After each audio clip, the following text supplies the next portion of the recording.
बात सबसे पहले ईरान और इजरायल के बीच बढ़ते तनाव में फंसे भारतीयों की। कल के ललन टॉप शो में हमने आपको बताया था कि ईरान से करीब 10,000 भारतीयों को वापस लाने की कोशिश चल रही है। विदेश मंत्रालय ने 17 जून को बयान जारी किया और बताया कि तेहरान में भारतीय छात्रों को शहर से निकाल लिया गया है। साथ ही कुछ भारतीय नागरिकों को आर्मेनिया के रास्ते ईरान से निकालने में भी मदद की गई है। इसके अलावा मदद के लिए हेल्पलाइन नंबर भी जारी किए गए हैं जो आपको स्क्रीन पर दिख रहे हैं। इंडिया टुडे में छपी श्रेया की रिपोर्ट के मुताबिक आर्मेनिया बॉर्डर पार करने वाले सभी भारतीय छात्र वहां की राजधानी येरेवान पहुंच गए हैं, जहां उन्हें होटलों में ठहराया गया है। कुल 110 स्टूडेंट हैं, 90 छात्र कश्मीर से हैं। ये सभी छात्र ईरान की उर्मिया मेडिकल यूनिवर्सिटी में पढ़ाई करते हैं। 18 जून को भारत के लिए प्लेन में बैठेंगे। उन्होंने कैमरे पर अपनी आपबीती साझा की। ऐसा नहीं है कि हमले रुक रहे हैं कभी। It's going on 24/7। आप 10 मिनट बैठ रहे हैं, 10 मिनट शांति हो रही है, 10 मिनट के बाद फिर से हो रहा है।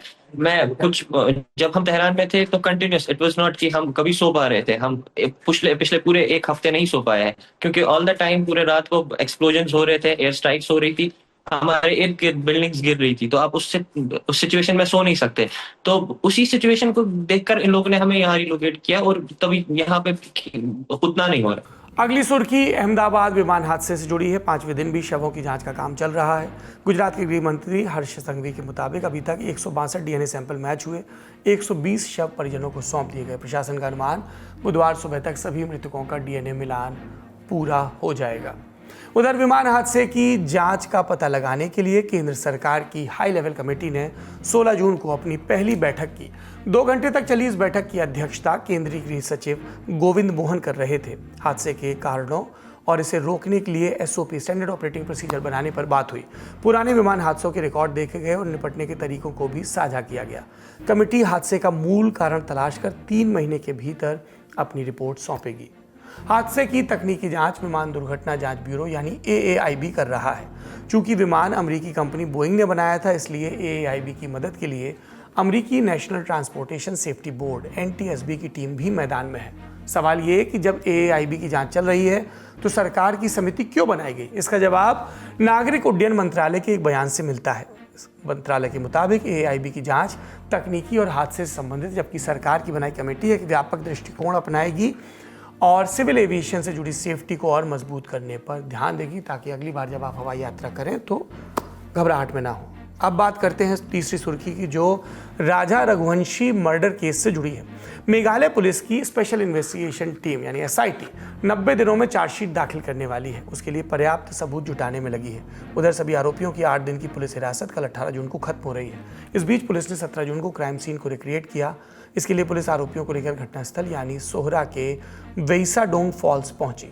She has already admitted to the offence and all that, and we have played out the reconstruction today, whereby where she was standing, what was her role out there. So everything has been played out today.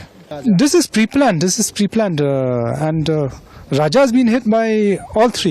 अभी तक खबरों और जांच में love triangle की बात बढ़ चढ़कर हो रही थी, लेकिन मेघालय की DGP इदाशिशा नोंगग्रांग की राय इससे जुदा है। उनके मुताबिक हत्या की ये अकेली वजह नहीं हो सकती। I still find it very difficult to accept the motive that has been given by the accused, and it really doesn't sit very well. But we are looking to see whether there is anything additional. On the surface of it appears to be the love angle, appears to be having the main motive, the love triangle rather. But we cannot, I mean personally I wouldn't say that that could be the only motive. Social media इस मामले में हमेशा से active था। अब सोनम और राजा से जुड़े 2 और वीडियो इंस्टाग्राम पर वायरल हैं। एक में राजा और सोनम दिखते हैं। सोनम घटनास्थल से बरामद हुई शर्ट पहने दिखती हैं। दूसरे वीडियो में आरोपियों के दिखने की बात है। ये बात हुई शिलोंग की। उधर इंदौर में सोनम के भाई गोविंद को शिलोंग पुलिस ने पूछताछ के लिए बुलाया। वहीं राजा के दोनों भाइयों सचिन और विपिन ने मेघालय पुलिस की जांच पर भरोसा जताया। हालांकि विपिन ने कहा, जिस तरह वीडियो सामने आ रहे हैं, इस हत्याकांड में और भी लोग शामिल हो सकते हैं।